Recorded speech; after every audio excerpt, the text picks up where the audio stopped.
আজকে গিয়েছিলাম গ্রামের একটা বিয়ে খেতে। গ্রামের মানুষগুলা অনেক সহজ সরল হয় এবং তাদের মনে অনেক ভালো। হ্যালো এভরিওয়ান, আসসালামু আলাইকুম। আমরা মূলত আজকে গিয়েছিলাম আমাদের ছোট ভাই একটার বিয়ে খেতে।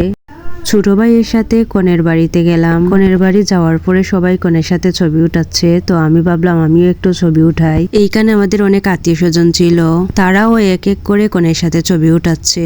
কনে দেখতে মাশাআল্লাহ অনেক সুন্দর। আমি প্রথমে ভিডিও করিনি, আমার ছোট বোন আমার সাথে ছিল, সে একটু একটু করে ভিডিও করে দিছে। কনের বিয়ে মূলত বাড়িতেই হয়েছিল, তাদের গ্রামের বাড়িতে, তাই লাইটিং এর অনেক সমস্যা ছিল, কারেন্টও ছিল না। এইদিকে আমরা যাওয়ার পরে আমাদেরকে একটা ওয়েলকাম ড্রিঙ্কস দিল আর আমি সেটা খাচ্ছি। ওয়েলকাম ড্রিঙ্কসটা খাওয়ার পরে আমরা কতক্ষণ বসার পরে আমাদের খানের জন্য ডাকা হলো। বরপক্ষের সবাই আমরা খেতে বসে গেলাম। এক সাইডে পুরুষ ছিল আর এক সাইডে মহিলারা ছিল। বিয়েটা যেহেতু গ্রামে হয়েছে তাই সিম্পল ভাবেই হয়েছে।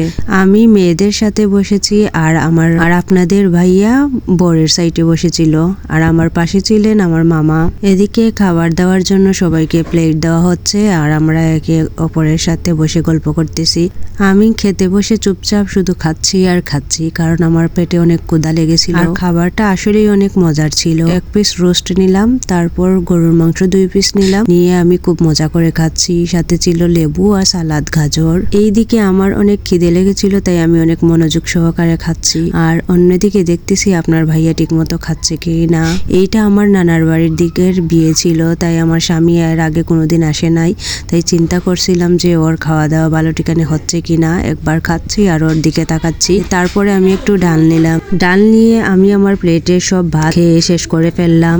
তারপর খাওয়া দাওয়া শেষ হয়ে গেল আর খাবারটা আসলেই অনেক মজার ছিল, টেস্টি ছিল। তারপর খাওয়া দাওয়া শেষ করে যখন বিকাল হয়ে যাচ্ছিল আর এখন তো দিন ছোট, তাই আমরা আর লেট না করে বর কনে নিয়ে আসার আগেই আমরা আমাদের বাড়িতে চলে আসলাম। আজকের ভিডিওটা এই পর্যন্ত।